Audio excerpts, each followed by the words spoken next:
There's a quote I want to share. That's been one of my main mantras. Focus and simplicity. Simple can be harder than complex. You have to work hard to get your thinking clean to make it simple. But it's worth it in the end because once you get there, you can move mountains. This quote was by Steve Jobs. Folks, do you feel you're currently focused? Do you feel you're focusing on what will move the needle for you financially, physically, mentally, and spiritually? As we get closer to the new year, I want to share a few takeaways and lessons I've learned in 2024. Do you have a difficult time focusing on what matters? Tune in to learn more. Let's cue the intro. Welcome to the Boom Vision Podcast, the show that empowers you to live an enriching life physically, mentally, and spiritually. I am your host, Benjamin Ye, and I created this podcast to give you perspectives on how to strengthen your mindset so that you can build optimal health, create aligned wealth, and connect with your higher self. It's all interconnected. Let's get to work. Hi, folks. Welcome to episode 90 of the Boom Vision Podcast. For today's episode, I want to share my 2024 reflections that I've had. The two words that come to mind is focus and soil. Let's first start with focus. I want to share an analogy. Last month on social media, I was watching this clip, and this guy said this analogy that really resonated with me because I've been asking this question of myself every day since. So the analogy he shared was that he said, pretend you own a car factory. And every day in your car factory, you produce 20 tires. You produce 30 windows. You produce 7 steering racks, about a dozen car frames, but you only produce one engine. And so the question then he asks is, how many cars can you produce in a day? Now, naturally, the answer is that you can only produce one car. You have a surplus of all the accessories and all the other car parts.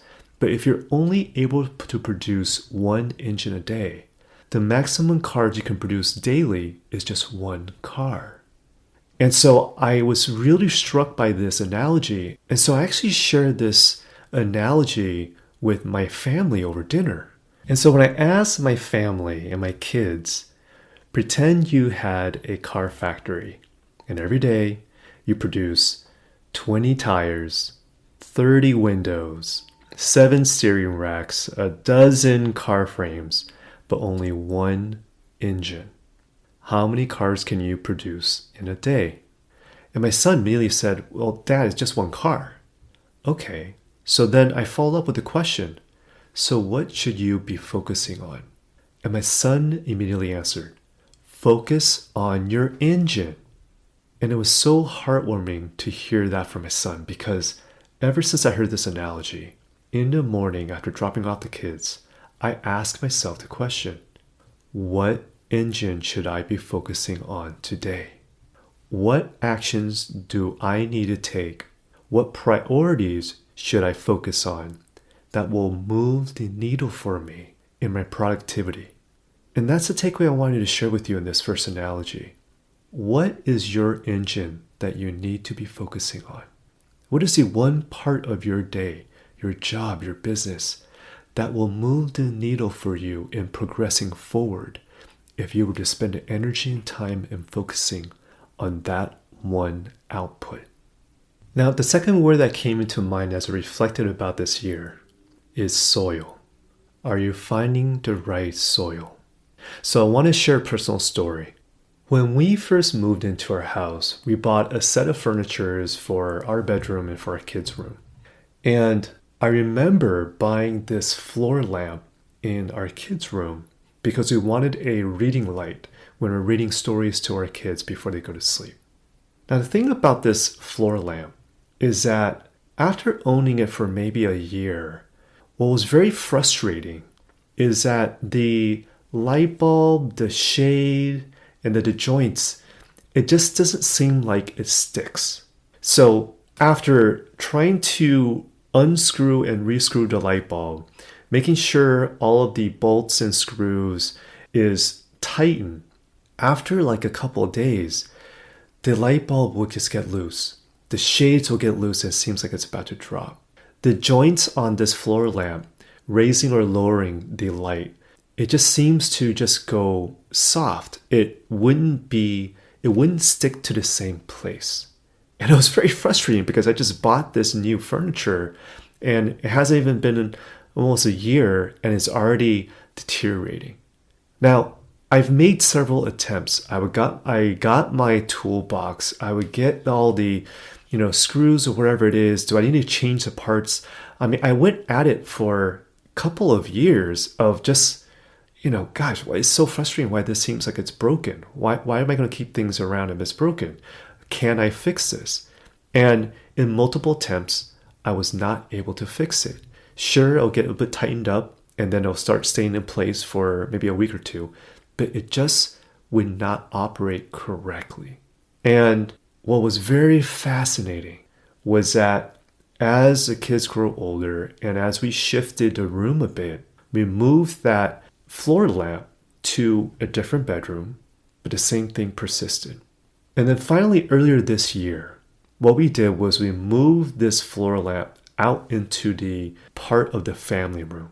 Because the other night, as we were decompressing and the kids were going to sleep, my wife was saying that at the couch, she wanted like a floor lamp to be able to read and just decompress. And my immediate thought was, well, why don't we just buy a new one? Because this old one just isn't working properly. But I said, you know what? Why don't we just move it there temporarily for now? And within the next couple of weeks, we'll order a new one. Now, here's what blew my mind. When I moved the same floor lamp that was originally in my kid's bedroom to the family room corner, it worked perfectly. The joints were staying in place. The light bulb and the shade wasn't dropping. I didn't do anything different. I didn't change the screws or the nuts or bolts. I didn't put any grease or anything in it. All I did was move to a different location. I moved this inanimate object. I moved this floor lamp to the corner of the family room. And it just worked perfectly. I'm scratching my head. What in the world's going on here? Oh my goodness. It's as if it was new. And I was just about to throw it out, but it's working perfectly. And since then, it's been almost a year now. We're at the end of 2024. I haven't had to tighten any of the joints or the shade or the light bulb. It just works perfectly. And as I'm reflecting on that, are you in the right environment? Are you in the right soil that either nourishes and gives you energy or depletes you and takes away your energy? There is something about that floor lamp that just did not want to be in the bedroom. I don't know what it is. I know it sounds bizarre, but the location of where it was initially at, it just wasn't the right frequency. Things would just keep falling apart. And it drove me bonkers.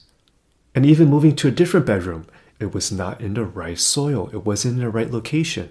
Things were just falling apart.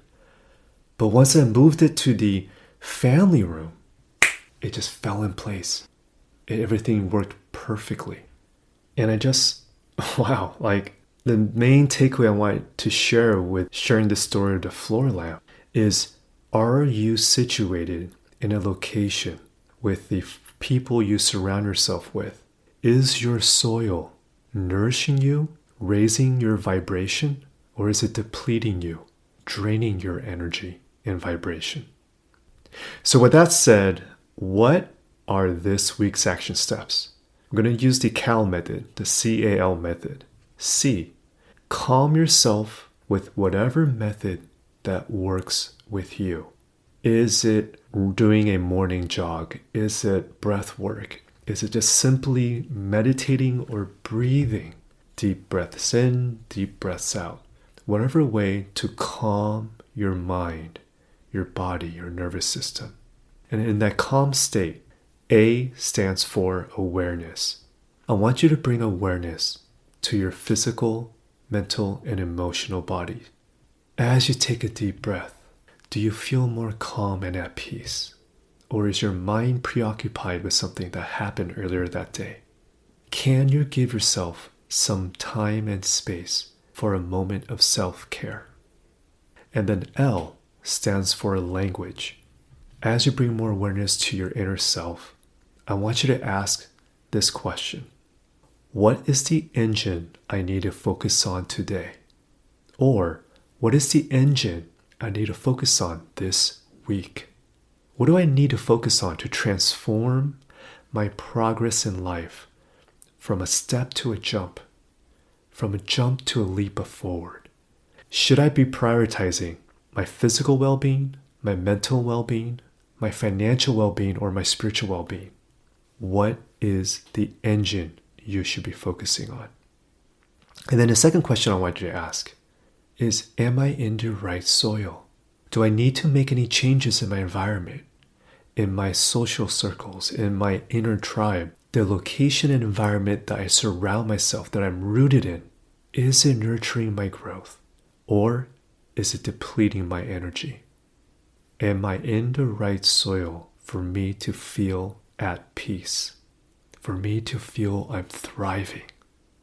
So, final thoughts for today's episode. There's a quote I want to share. Realize deeply that the present moment is all you ever have. Make the now the primary focus of your life. This quote is by Eckhart Tolle. I hope today's reflections give you a moment to reflect on how you've progressed this year.